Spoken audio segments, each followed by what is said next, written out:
Before we begin today's journey through one of history's most dramatic defeats, make sure to like, comment, and subscribe, because your support helps us bring these incredible moments from the past back to life. If this video reaches enough likes, we'll make the full story of the day Britain lost America with all the untold details and cinematic depth it deserves. Before the dawn broke over the Atlantic on a chill November morning in 1783, the last ships of His Majesty's Army lifted anchor from New York Harbor. Their sails caught a thin wind and turned eastward toward home, carrying away redcoats faded by years of struggle and the weight of an empire's disappointment. Behind them, the smoke of the city rose in silence. The Union Jack that had flown for more than a century was lowered from the ramparts and replaced by a flag stitched together in rebellion.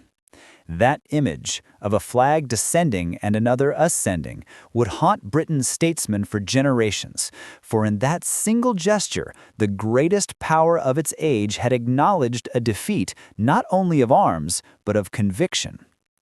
To understand how Britain lost America is to trace the slow erosion of confidence between rulers and ruled, a breakdown that began not on the battlefield, but in ledgers and letters. The 7 Years' War, known in America as the French and Indian War, had ended in triumph. France's imperial ambitions in the New World were broken. Britain stood unrivaled across continents. Yet victory came at staggering cost. The treasury groaned under debt, and ministers in London resolved that the colonies should shoulder a fair share of the expense of their own defense. They did not foresee that the attempt to balance books would unbalance an empire. Taxes were the instrument. The Sugar Act, the Stamp Act, the Townshend duties, each a small imposition, each defended in Parliament as reasonable. But across the ocean, the measures landed differently.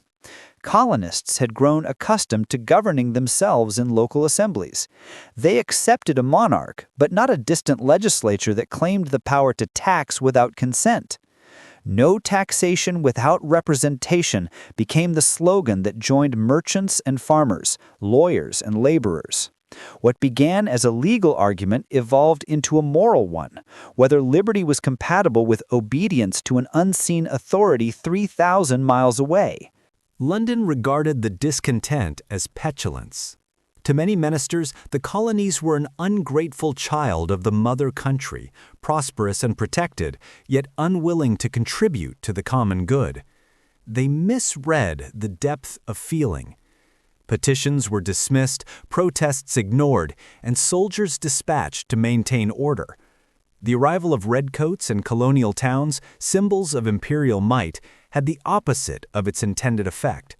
Standing armies in peacetime were to the colonial mind instruments of tyranny, and tension fermented in the taverns and the streets. When British troops fired on civilians in Boston in 1770, killing 5 men in what newspapers would call the Boston Massacre, the outrage spread like fire through dry grass. Yet even then, few dreamed of independence. Loyalty to the crown remained, but it was loyalty tempered by suspicion. The Tea Act of 1773 struck the spark that would ignite the powder. By granting the East India Company the right to sell tea at a lower price, Parliament sought to rescue a struggling corporation. Colonists saw a trap, a precedent for unchecked authority. On a December night in Boston, men disguised as Mohawks boarded ships and cast hundreds of chests into the harbor. Salt water and tea mixed in a symbolic rejection of imperial control. The response from London was swift and severe. Ports were closed, charters suspended, assemblies dissolved. The so-called coercive or intolerable acts were meant to isolate Massachusetts and teach obedience. Instead, they united the colonies in sympathy and fear. Delegates met in Philadelphia to coordinate a response, still professing loyalty to the king, but demanding redress.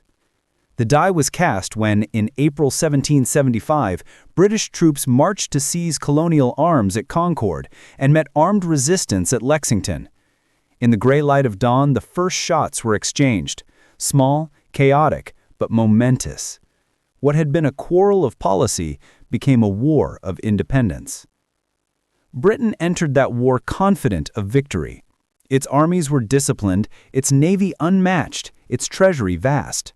But the campaign that followed exposed the limits of imperial reach. Distance, terrain, and unfamiliar forms of warfare eroded advantage. Commanders schooled in European battlefields struggled against militias that fought from hedgerows and forests, striking supply lines and vanishing into the countryside. Each victory required ships, horses, food, and gold ferried across an ocean. Each defeat emboldened a population fighting on its own soil for an idea that could not be easily extinguished. The turning of fortune came not solely from muskets, but from diplomacy. When British General Burgoyne surrendered at Saratoga in 1777, the news echoed through Europe. France, long humiliated by earlier defeats, saw an opening to wound its rival. French recognition of the American cause brought not only money and men, but a navy capable of challenging Britain's command of the seas. The conflict widened into a global war. Spain and the Dutch Republic joined in opposition. British fleets were stretched from the Caribbean to the Indian Ocean. The empire that had seemed unassailable was now beleaguered on every horizon. At home, the strain told. The cost of war mounted. Merchants complained of ruined trade. Families mourned lost sons, and opposition voices in Parliament denounced a ministry that appeared both obstinate and incompetent. The American war, Edmund Burke warned, is a war of our own making. Public weariness began to sap political will. Without conviction in London, the brilliance of soldiers in the field could not sustain momentum abroad. By 1781, British hopes centered on the southern colonies, where loyalist sentiment was thought strongest. Yet even there, success proved fleeting. Guerrilla bands harried supply lines, climate and distance wore down discipline. When General Cornwallis entrenched his army at Yorktown, he expected rescue by sea. But the French fleet under Admiral de Grasse sealed the Chesapeake. George Washington and the Comte de Rochambeau converged with their armies, surrounding the British position. After weeks of bombardment, Cornwallis capitulated. The surrender at Yorktown did not end the war at once, but it ended its logic. Britain's government, already divided, now faced the unanswerable question: for what end would more men die? In London, the shock was profound. Ministries fell, negotiations began. The Treaty of Paris, signed in 1783, recognized the independence of the United States and redrew the map of empire. For Britain, it was an acknowledgement of failure, but also an act of realism. An empire that learns to cut its losses can survive to fight another day. Attention turned toward India, toward trade, toward a reimagined global system in which commerce would achieve what conquest could not. Yet, the loss left a scar.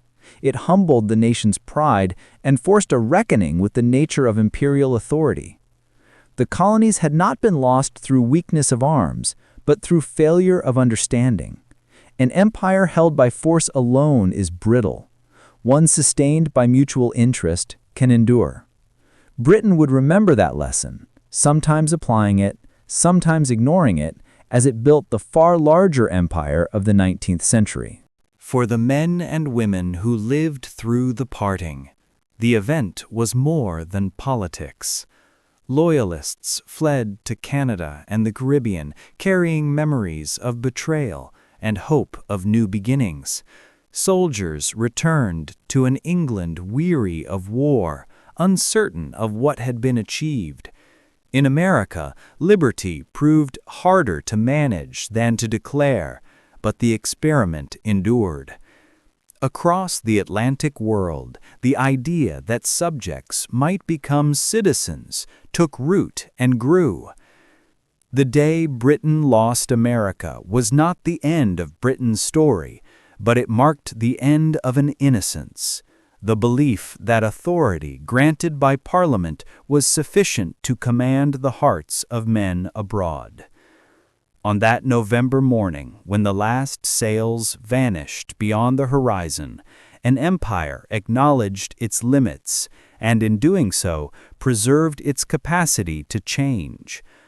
History rarely offers such clarity, yet in that moment, one could almost hear the hinge of the modern world turn. When the echoes of cannon fire faded and the smoke of revolution drifted away, a quieter battle began, one fought not with muskets, but with memory, reputation, and the reconstruction of power. For Britain, the loss of America was a humiliation, yet it was also a profound education.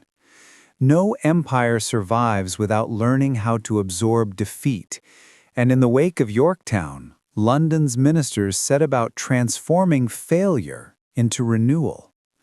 The war had emptied the treasury and shaken confidence in government.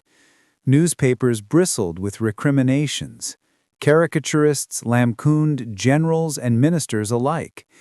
In the Commons, angry debates exposed a nation divided between those who saw the loss as proof that the empire had grown too large and those who insisted that its greatness must be restored. The king himself, George III, was struck by a melancholy that shaded into obsession.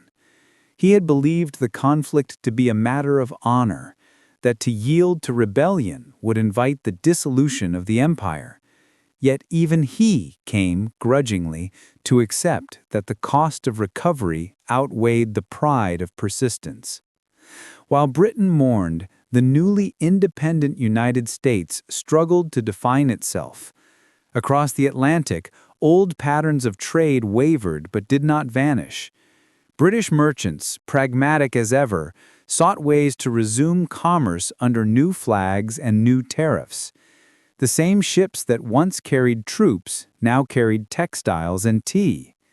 In London's counting houses, shrewd men observed that profit often outlives politics. America, freed from the crown, remained a market, and the language of commerce proved more enduring than the language of loyalty. But beneath the surface of mercantile recovery, something deeper stirred, an imperial recalibration. If the Atlantic world had slipped from British control, there were other horizons to command. The East India Company, long a commercial enterprise with armies of its own, expanded its dominion across the Indian subcontinent. Governors and generals in Bengal and Bombay spoke of lessons learned from America, that power must be maintained not merely by decree, but by the careful balance of concession and authority. In practice, Britain often repeated old mistakes, but the rhetoric of reform accompanied each new conquest. The loss of the American colonies did not extinguish the imperial flame. It redirected it eastward, toward a world of spices, silk, and sovereignty. At home, the intellectual aftershocks were immense. Writers and philosophers, once preoccupied with liberty in the abstract, now faced its consequences in the concrete. Edmund Burke, who had warned against the folly of coercing the colonies, turned his attention to India, insisting that imperial rule must be tempered by justice. Adam Smith, in The Wealth of Nations, published in the very year of independence, argued that free trade would bind nations more effectively than force. Out of defeat, Britain began to articulate a new philosophy of empire, one that prized economic integration over territorial possession, a subtlety that would define the next century of expansion. The human cost of the loss was harder to measure. Tens of thousands of loyalists uprooted their lives, abandoning homes, farms, and fortunes. In Canada, Nova Scotia, and the Caribbean, they rebuilt fragments of a vanished world, carrying with them the manners and memories of an older order. Their presence transformed the demographics of the empire's remaining colonies. In Canada especially, Loyalist migration seeded the foundations of a new dominion, one that would, in time, become a northern counterpoint to the Republic to the south. Thus, in the irony of history, The loss of one branch of empire helped strengthen another. Meanwhile, in Britain's ports, soldiers returned from America with little more than scars and stories. Many were veterans of multiple wars, men who had fought for a cause that few now celebrated. They wandered through cities swollen with unemployment, relics of a campaign that had lost its meaning. Public sympathy was sparse. The nation was weary of the rhetoric of glory. But within military circles, the lessons were studied with care. Officers examined how logistics, intelligence, and local knowledge had failed. The empire's future conflicts, in India, in Africa, and later across Asia, would bear the mark of those hard-won insights. Yet, amid the pragmatism of recovery, a subtler grief lingered, the feeling that something larger than land had been forfeited. Britain had imagined itself as a model of enlightened governance, a civilization capable of combining liberty with order. The rebellion of its own colonists struck at that self-image. If Englishmen overseas could find tyranny in the mother country, what did that say about the empire's claim to moral superiority? The question haunted politicians and poets alike. In the salons of London, some mourned the fading of a pastoral vision of empire, one based on kinship and shared ideals, while others hardened their hearts, concluding that sentiment had no place in strategy. Across the Channel, Europe watched with fascination. The spectacle of a monarchy humbled by its own subjects gave inspiration to reformers and revolutionaries alike. In Paris, men who would soon storm the Bastille studied the American experiment with awe. The rhetoric of rights that had begun in the taverns of Boston echoed in the cafés of France. Britain had lost territory, but it had helped unleash an idea that would sweep continents. The irony was painful. The same principles of representation and consent that British thinkers had long celebrated had now armed their enemies with moral ammunition. For the British people themselves, the 1780s were years of introspection. Industry was stirring in the north. New machines clattered in the mills of Manchester and Leeds. The energy that had once built ships for empire now turned inward, transforming landscapes and livelihoods. Out of imperial contraction came domestic revolution, economic, not political, that would, in time, restore Britain's global preeminence.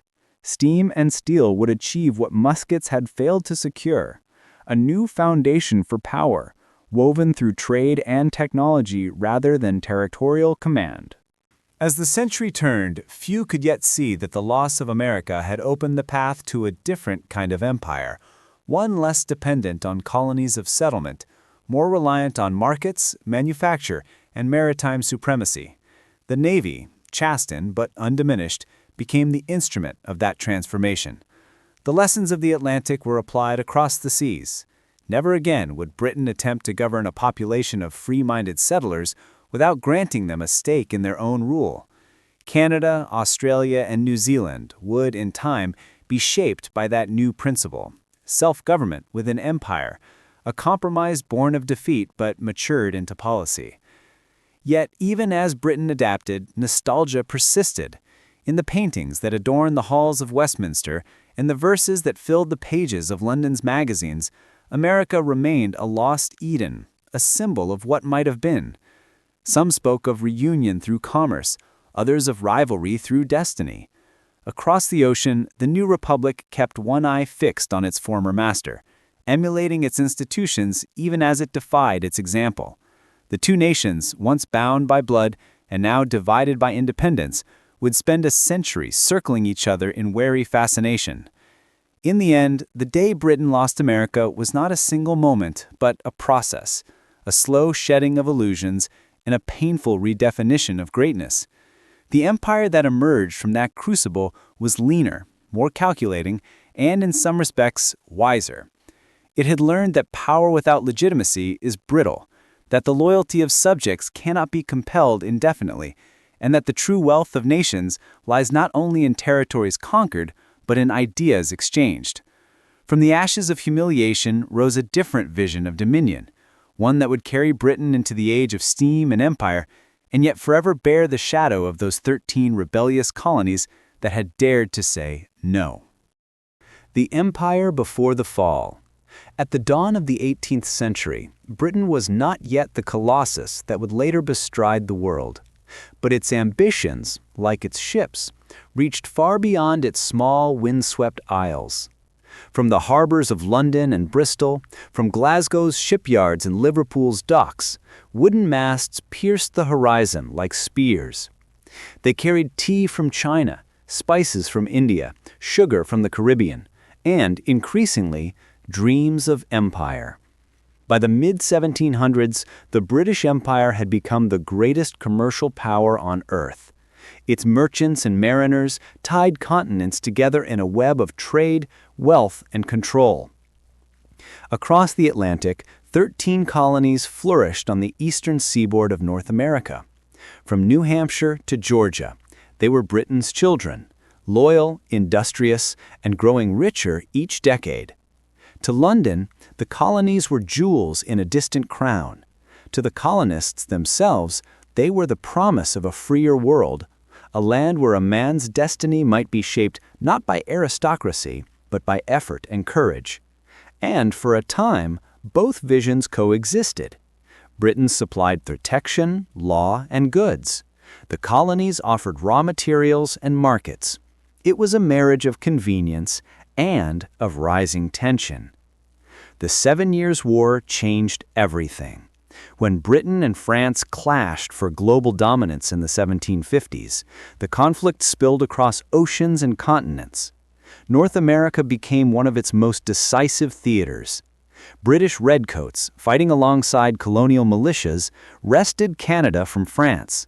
Victory crowned Britain supreme, but it came at an enormous cost. The war drained the British treasury. London's politicians looked westward and saw opportunity. The colonies, now safe from French threat, could surely bear a share of imperial expense. But what Britain viewed as fair contribution, the colonists saw as unfair imposition. The seeds of resentment took root in the rich soil of triumph. Taxes were introduced: the Sugar Act, the Stamp Act, the Townshend duties. In Parliament size, they were minor adjustments, sensible measures to cover the cost of empire. In the colonies, they were seen as shackles. No taxation without representation became not just a slogan, but a creed. Pamphlets ignited debates in taverns and meeting houses. Merchants boycotted British goods. Printers mocked royal decrees. Patriots gathered in secret to whisper of resistance. To London, this was ingratitude. Had Britain not defended the colonies from the French? Had she not poured blood and gold into their safety? To the colonists, the answer mattered less than the principle. They believed they had fought and bled beside British troops, not beneath them. They were subjects of the crown, but they longed to be partners, not dependents. And so a rift opened, narrow at first, like a crack in ice, but destined to widen until an empire fell through it. In 1770, blood spilled on Boston snow. 5 colonists lay dead after a confrontation with British soldiers, an event soon known as the Boston Massacre. The name itself was propaganda, but its power was undeniable.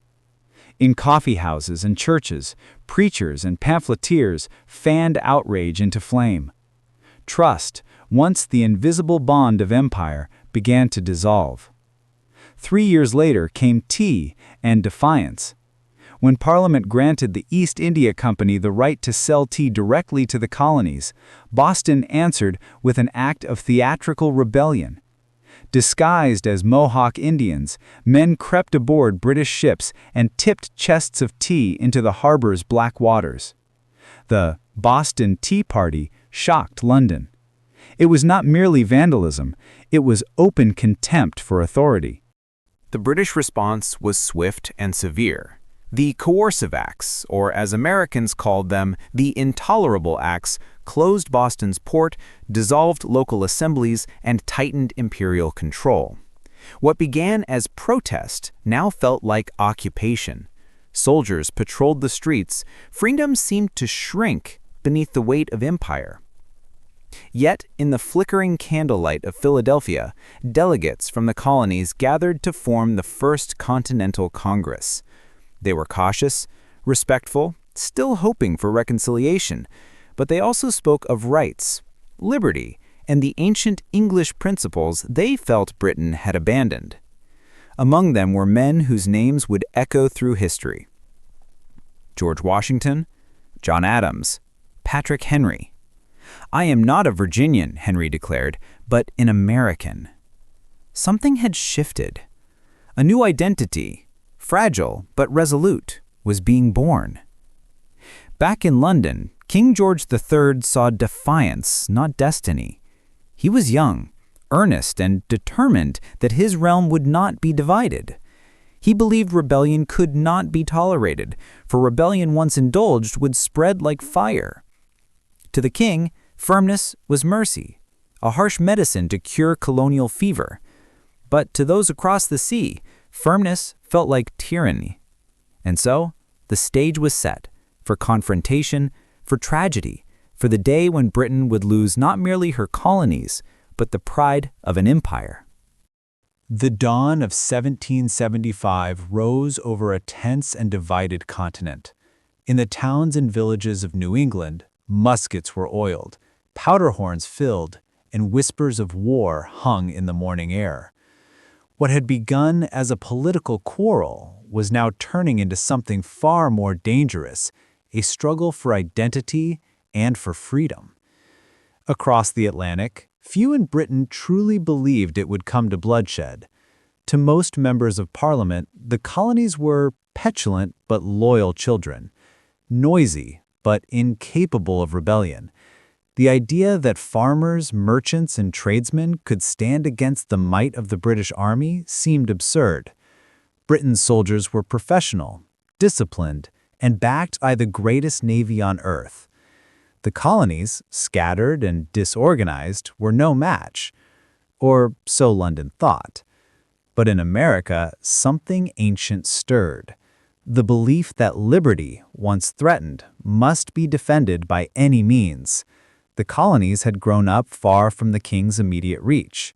They had learned to govern themselves, to trade freely, to carve out lives in a harsh wilderness. Now, with Parliament tightening its grip, they felt those hard-won freedoms slipping away. In April 1775, British troops marched from Boston to seize colonial weapons stored in the town of Concord. It was meant to be a simple mission, a show of force, a warning.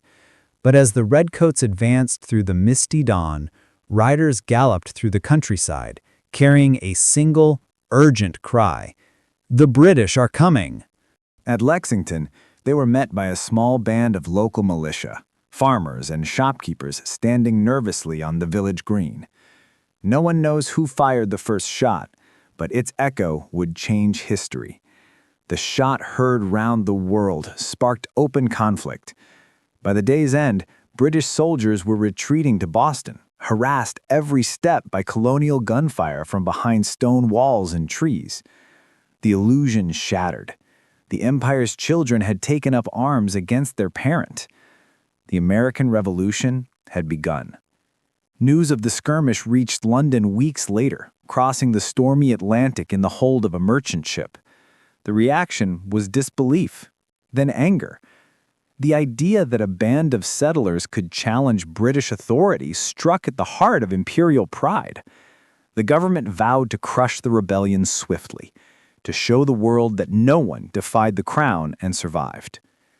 In Boston, General Thomas Gage fortified his position, while thousands of colonial volunteers surrounded the city, laying siege.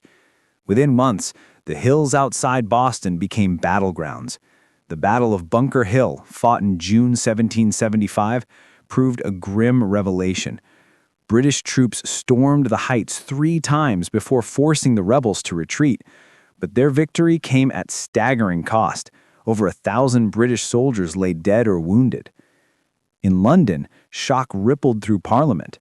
The rebels were supposed to scatter at the sight of regular troops, yet they had stood their ground and inflicted terrible losses. The war that had seemed brief and inevitable now appeared uncertain and perilous.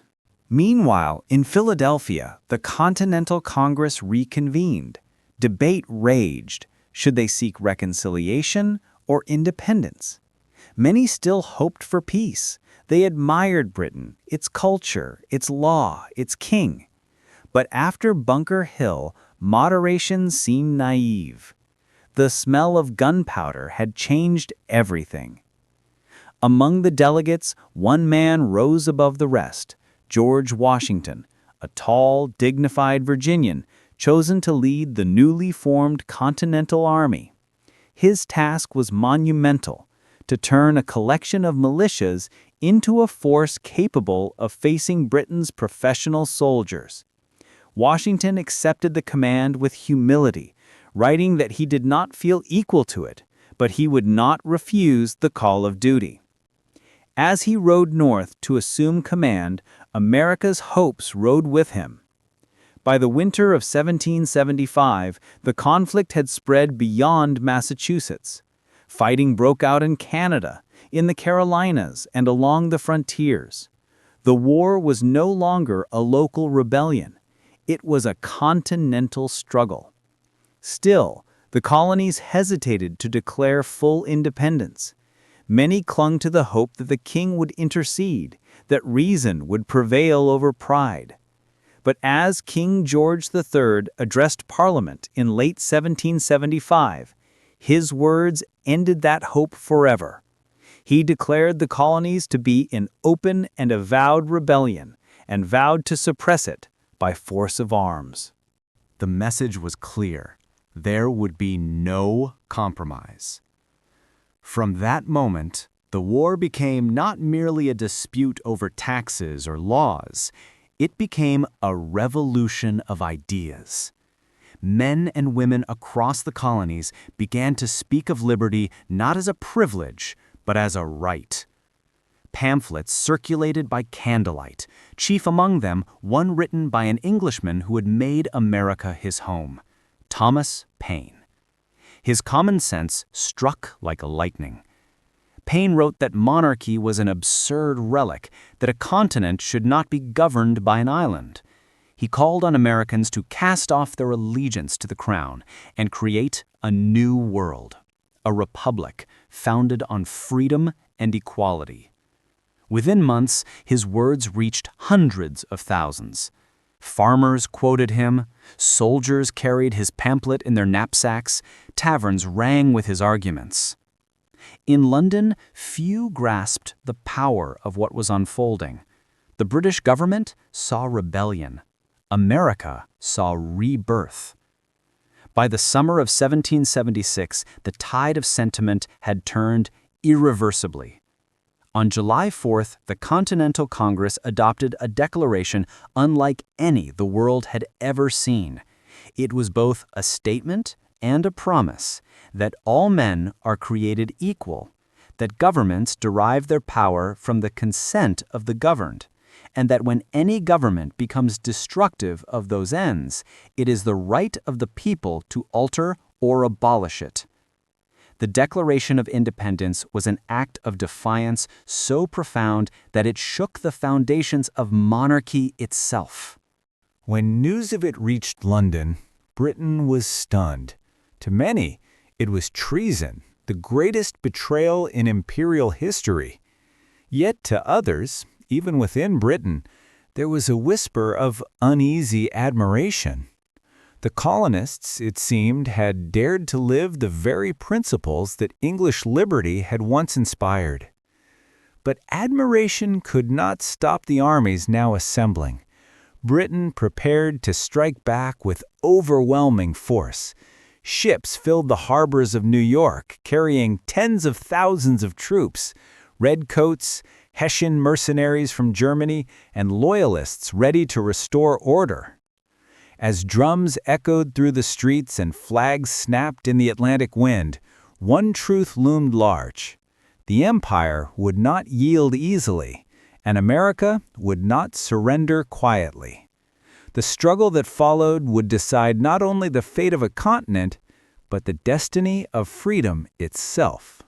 Empire strikes back.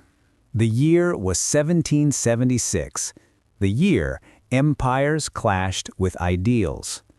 For Britain, the rebellion in America had grown into a full-scale war that demanded both vengeance and restoration of pride. Across the Atlantic, the might of the Royal Navy darkened the horizon. The British had come not merely to suppress revolt, but to remind the colonies who ruled the seas, who commanded the armies, who shaped the world. In the summer heat of June, the largest expeditionary force Britain had ever sent abroad gathered off Staten Island, New York. More than 30,000 soldiers and sailors, redcoats, Hessians, Marines, and Loyalists assembled under the command of General William Howe and his brother, Admiral Richard Howe. It was a display of imperial power so vast that eyewitnesses said the ships stretched from shore to shore like a floating city of war. George Washington, now Commander-in-Chief of the Continental Army, watched from afar with grim determination. His forces were brave but inexperienced, numbering fewer than half the size of the British invasion. Their weapons were mismatched, their discipline uneven, and their supply lines fragile. Yet they possessed something the British did not, a cause worth dying for. In late August, the storm broke. The Battle of Long Island was the first great confrontation between Britain and the new American army. Washington's troops fought valiantly, but they were outflanked and overwhelmed by superior numbers and tactics. The Redcoats advanced with deadly precision, Hessian mercenaries charging through the smoke with bayonets gleaming. Within hours, the American lines crumbled. It was a rout and nearly a catastrophe. But under the cover of fog and darkness, Washington orchestrated a miraculous retreat across the East River, saving his army from annihilation. British generals awoke to find their enemies vanished, escaped by the hand of fortune and the favor of weather. Even the Howes, seasoned men of war, admitted it was as though Providence had intervened. New York fell soon after. The Union Jack flew once more over the city's rooftops, and for a brief moment, Britain believed the rebellion was collapsing. London rejoiced. Newspapers proclaimed victory, and Parliament spoke confidently of peace within months. The empire had struck back with the full weight of its fury. Yet for all their success, the British misunderstood the nature of the war they fought.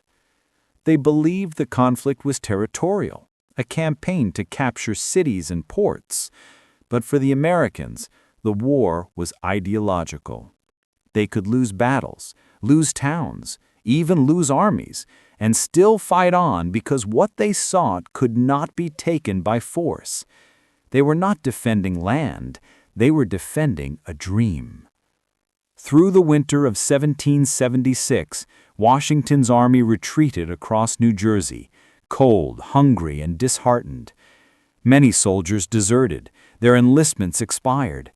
To some, it seemed the revolution was dying before it had truly begun. The British, wintering comfortably in occupied towns, considered the war nearly over. Burgoyne's army, dragging heavy artillery through forests and swamps, moved slowly and painfully. Supply lines stretched thin. Native allies and loyalists offered little aid. By autumn, surrounded and exhausted near the village of Saratoga, Burgoyne's forces faced the unthinkable: surrender. When Burgoyne capitulated on October 17, 1777, the news sent shockwaves through Europe. For the first time, a British army had laid down its arms to rebels. The myth of imperial invincibility was broken. To Britain, it was a humiliation. To America, it was vindication. And to France, it was opportunity. Within months, King Louis XVI formally recognized the United States of America and entered the war as its ally. French ships, soldiers, and gold would soon cross the Atlantic, turning a colonial rebellion into a global conflict. Britain now faced not merely insurgents, but an international coalition determined to humble the empire. The war that had begun in the backwoods of Massachusetts was spreading across oceans. The sun that once never set on the British Empire was beginning to dim. In London, ministers debated and despaired. Some urged negotiation, others demanded total war. King George III remained steadfast.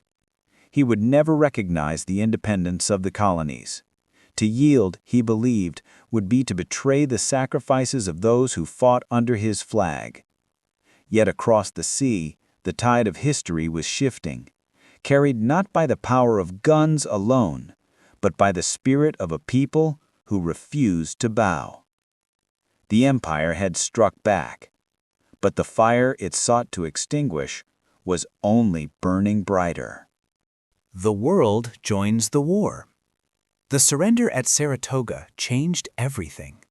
What had once seemed a small colonial uprising now stood revealed as a challenge to the entire balance of power. For France, long humiliated by Britain's triumphs in the 7 Years' War, the chance for revenge was irresistible. The defeat of General Burgoyne was proof that the Americans could fight and win. The moment had come to strike back at an empire that had once stripped France of her glory. In February 1778, the French king, Louis XVI, signed treaties of alliance and commerce with the fledgling United States. It was a decision that would transform a rebellion into a world war. The fleur-de-lis joined the Stars and Stripes, and the Atlantic itself became a battleground. Soon, French warships were preparing to sail, their cannon polished, their holds filled with powder and dreams of vengeance. Britain, once master of the seas, suddenly found herself surrounded by old rivals, each eager to see her stumble. When news of the Franco-American alliance reached London, it struck like thunder. Parliament erupted in fury and disbelief. "This is not rebellion," one member declared grimly. "It is war with Europe." The British Empire had overreached, and the world had noticed. France's entry changed everything.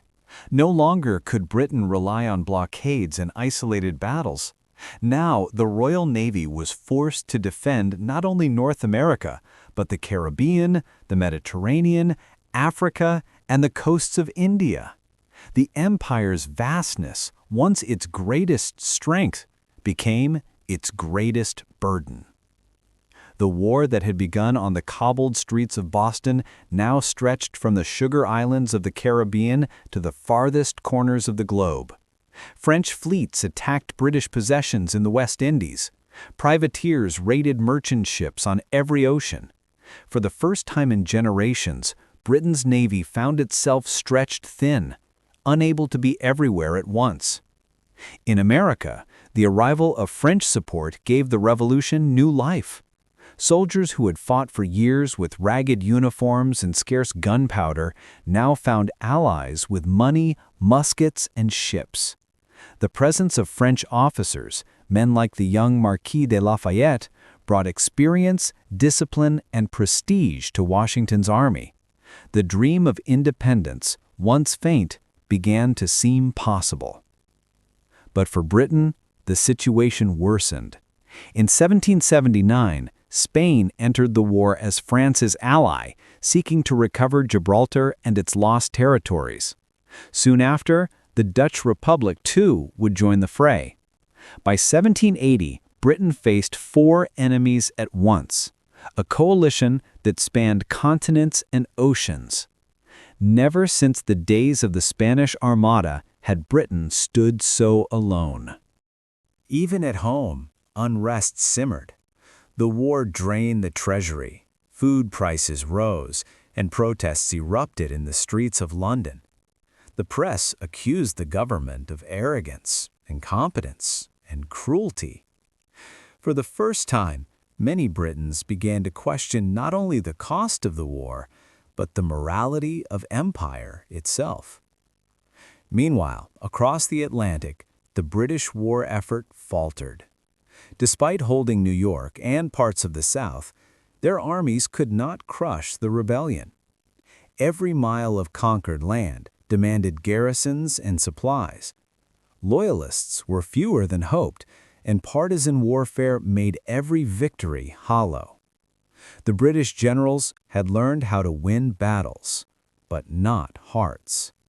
Washington, though often outnumbered and ill-equipped, had learned the one rule that mattered most: to keep his army alive. Each winter, at Valley Forge, his men endured freezing nights and starvation, yet they emerged hardened, disciplined, and more determined than ever.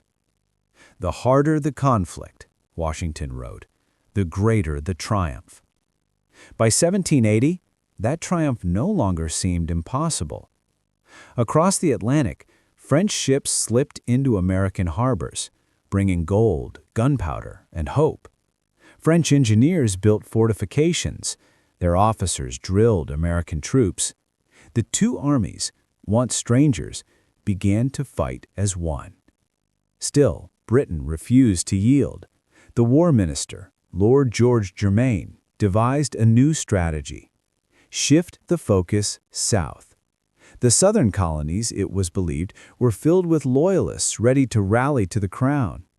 By conquering Georgia and the Carolinas, Britain could isolate New England and starve the rebellion.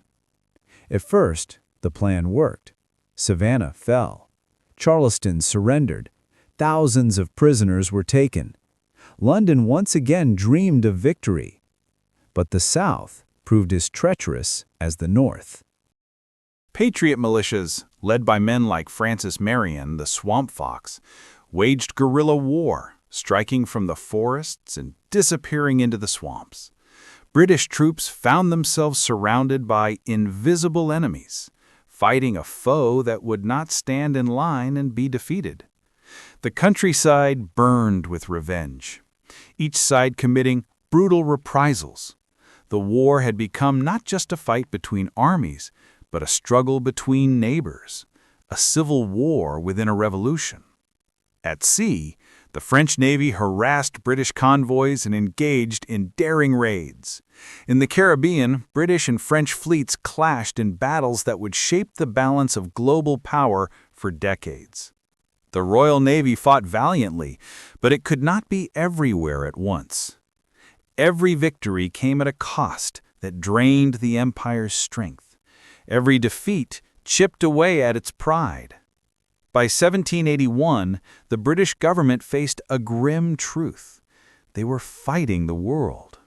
Their armies were scattered across continents, their ships besieged by storms and enemies alike. And still, the rebels in America refused to bow. In Parliament, voices of reason began to speak more loudly. Among them was Edmund Burke, who had long warned that oppression would breed resistance. A great empire and little minds go ill together, he said. But by now, wisdom had come too late. The empire's pride was wounded, and its power was waning. Across the sea, in Virginia, fate was preparing its final act. The world had joined the war. The empire was bleeding. And on the banks of the York River, destiny waited, in the form of a siege that would end an empire's dream.